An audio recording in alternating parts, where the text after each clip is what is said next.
Estamos de volta ao vivo. Hoje o assunto de Estado recebe os senadores da bancada paraibana. Quero dizer que o povo paraibano está participando com muito afinco nesse programa. Temos um programa praticamente recorde de perguntas. Essas perguntas, obviamente, não vão poder ser respondidas, ser apresentadas todas aqui ao vivo. Elas vão ser encaminhadas, todas elas vão ser encaminhadas para os 3 senadores. Ao final desse debate, certamente eles responderão aos telespectadores, aos seus conterrâneos da Paraíba. Neste último bloco, nós vamos continuar um pouquinho com a questão da educação e discutir o repasse de verbas federais para o Estado e os projetos em andamento aqui no Congresso que podem vir a beneficiar a Paraíba. Bom, senadores, então vamos retomar, voltando aí com essa questão da educação. O senhor estava falando, o senador Cícero Lucena quer fechar o seu raciocínio. Já aproveitando para falar do piso nacional, se todos estão a favor do piso nacional de 1.451 para os professores do Brasil e também da Paraíba. Olha, eu gostaria de dizer o seguinte: todos os políticos e a maioria das pessoas dizem que a educação deve ser prioridade. Toda campanha, todos os candidatos incluem educação como prioridade. Mas precisa praticar, precisa sair da promessa para a prática. Se combater o analfabetismo, eu tenho uma experiência que vou contar aqui rapidamente. O hoje senador Cristóvão Buarque era ministro da Educação quase no final do meu mandato, o segundo mandato de prefeito de João Pessoa. E ele estabeleceu um desafio de alfabetização de adultos, de jovens adultos. Nós, João Pessoa, foram identificados na época estatisticamente cerca de 36 mil. Nós alfabetizamos em um ano 10 mil. O que é que eu fiz? Eu cheguei aí nas empresas, pedindo para que as empresas abrissem os seus refeitórios, os seus salões e desse 1 hora do trabalhador para que ele assistisse, o trabalhador sair 1 hora depois e tivesse 2 horas de alfabetização por dia. Isso me veio da época que eu era da indústria da construção civil, quando nós criamos na Paraíba a escola Zé Peão nos canteiros de obra para alfabetizar o trabalhador da construção civil.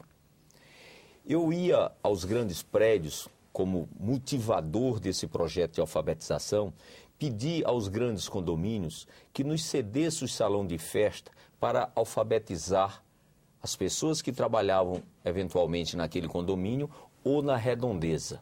Aquela sala de alfabetização, que muitas vezes vinha um jovem em fase de experiência, de estágio da Universidade Federal ou de uma universidade particular, para alfabetizar os adultos. Eu tenho uma história, rapidamente vou contar. Eu fui a um dos prédios que eu fui para motivar, reuni os proprietários, uma reunião de condomínio, e fiz esse apelo ao condomínio, e expliquei o projeto, e quando eu terminei de explicar o projeto, teve um morador que levantou o dedo e pediu a palavra. E disse que concordava com aquele projeto. E ele queria ser o primeiro aluno a se matricular nessa turma.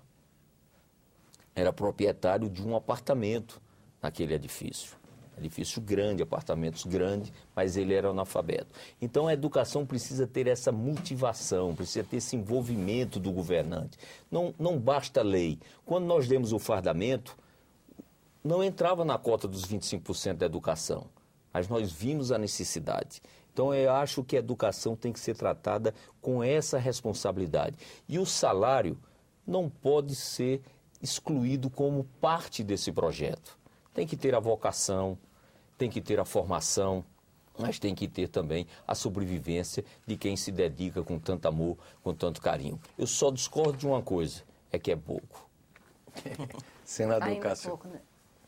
Eu acho o seguinte, os assuntos do Estado, né, são todos eles muito relevantes e precisam ser tratados como assunto também de Estado. E eu acho que a nossa presença aqui no Senado ela é muito importante nesse sentido amplo.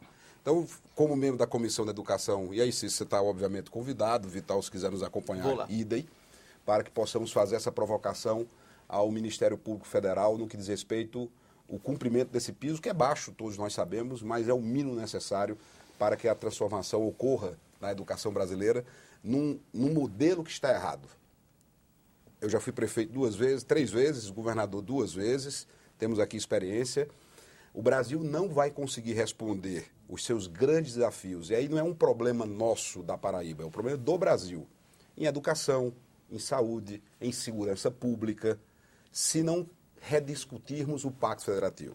Senador... Acho que no fundo dessa questão, tudo isso que falamos aqui vai ficar incompleto se não aproveitar esse espaço principal desse nosso Estado, bloco, né, que é dos assuntos do Estado, o famoso para Pacto Federativo. Pronto, o senhor já tocou no assunto. Então, deixa eu trazer, aproveitar, Armandinho, trazer aqui, só para reforçar isso, o Josélio Carneiro de Araújo, que é de João Pessoa, ele diz exatamente isso. Ele afirma, com todas as letras, que o atual modelo de pacto federativo é um equívoco que prejudica os estados.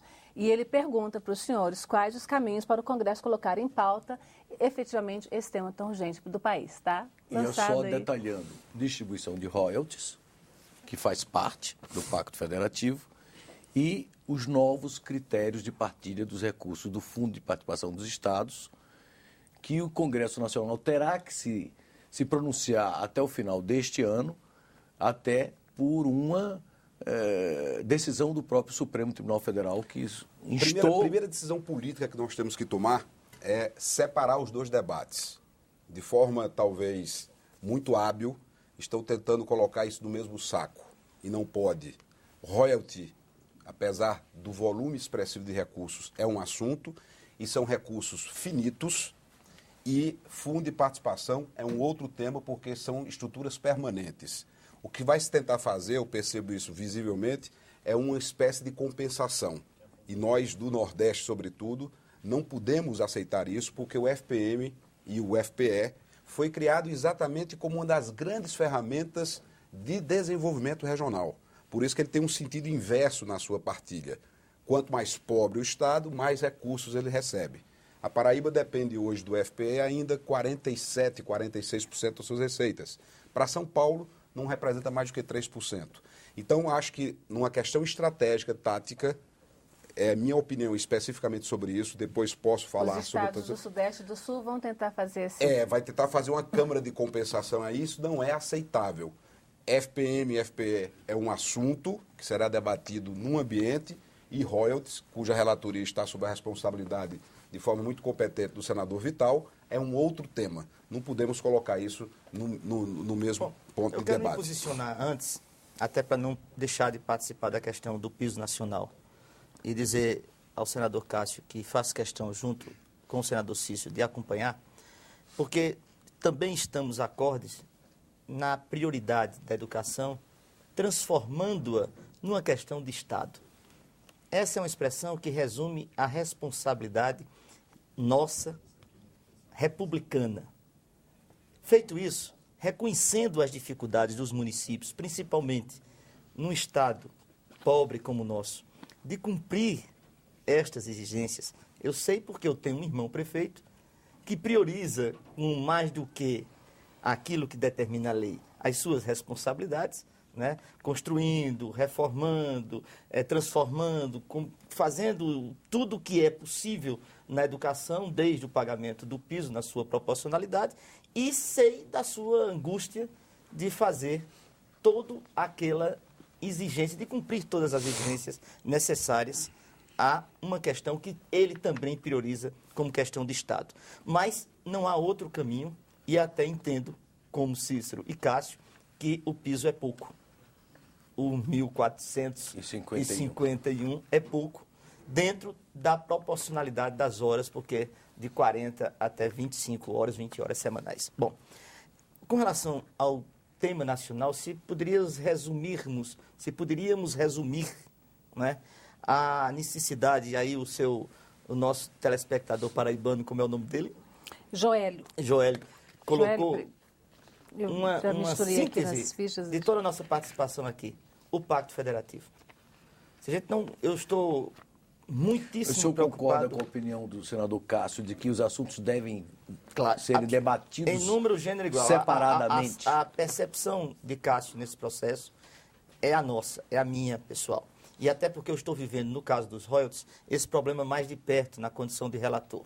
Não vai acontecer em virtude do movimento nacional que nós estamos fazendo junto com os prefeitos e lideranças de todos os estados, com exceção do Espírito Santo, parte de São Paulo e Rio de Janeiro, para que a Câmara abra uma janela já após a Semana Santa e o projeto substitutivo que nós votamos aqui no Senado, com o apoio de 71 senadores, o senador Cícero estava presente e votou, né, de forma afirmativa em nome da Paraíba e em nome de quase 4 milhões de paraibanos, né, a gente possa votar na Câmara e qualquer alteração voltar para o Senado. Então, essa tentativa de compensar os estados que já vão estar compensados dentro do meu projeto, né, com a redistribuição do FPM e do FPE, é absolutamente vã.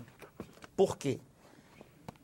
O pacto federativo ele se faz com votos, tanto votos no Senado quanto na Câmara, pela Constituição Federal. E nós não poderemos admitir, né? Para você ter uma ideia, só para você ter uma ideia, como eu estou preocupado, o meu trabalho, eu vou levar, no início da nossa entrevista eu coloquei que eu estava fazendo um trabalho sobre as desigualdades interregionais e mostrando que Paraíba e Alagoas, se não tomarem cuidado, eles vão, Cássio e Cícero, vão se isolar dentro do mesmo Nordeste.